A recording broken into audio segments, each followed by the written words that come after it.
So for today's project, I've been wanting to do this for a while. We have a whole bunch of silverware lying around the house, and so I was thinking of repurposing some of this silverware that we don't use. It could be a fork, spoon, knife, whatever, and cutting off the end, this decorative end, and turning it into a fishing spoon. So that's what we'll be doing today. Follow along. The main species we're going to be fishing for, or using the spoon for, is going to be trout. So I feel comfortable going with about 2 inches. We will cut it with a handsaw at 2 inches, and we will go from there.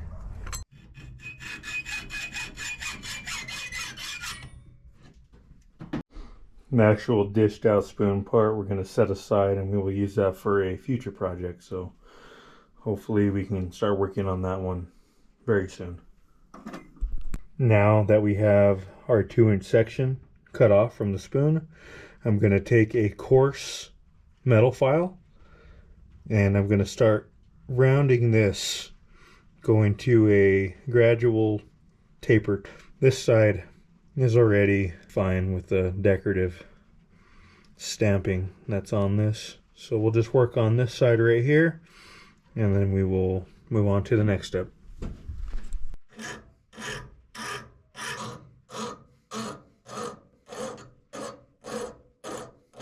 We have that side that we cut from the rest of the spoon now rounded off. And in my experience, when they're flat like this, you don't really get the wobbling action when it's coming through the water that you look for in a spoon. So we are going to put this on a round of wood, and instead of it being flat, we're going to cup it, and I'll show you that next. To do that, we're going to be using the ball part on a ball peen hammer. We're going to have the decorative design part down on the stump, and we're going to be dishing the underside.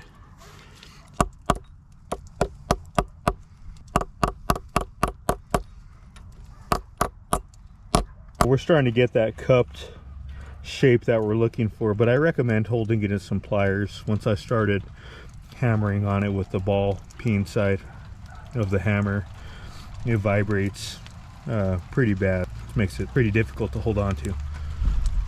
We'll try to get this done real quick. It's starting to rain. Flip it to the other side. Oh man. Yep, that's about all the time I got. So I don't know if you can see that, but from the flat shape, it is now more dished out. Again, we have the decorative side on the bottom, which is going to be reflecting a lot of the sunlight going into the water, and the non-decorated side on top.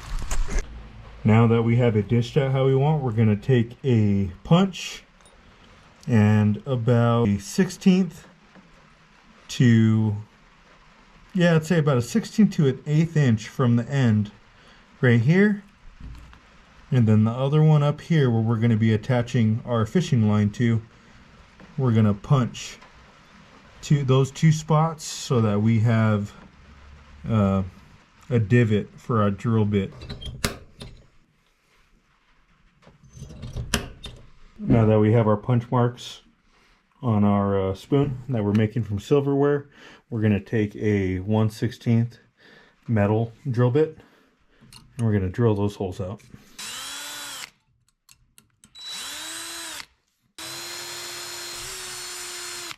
Where we had drilled those 2 holes, one on each end, where the drill bit had passed through on the back side, there's some metal burrs.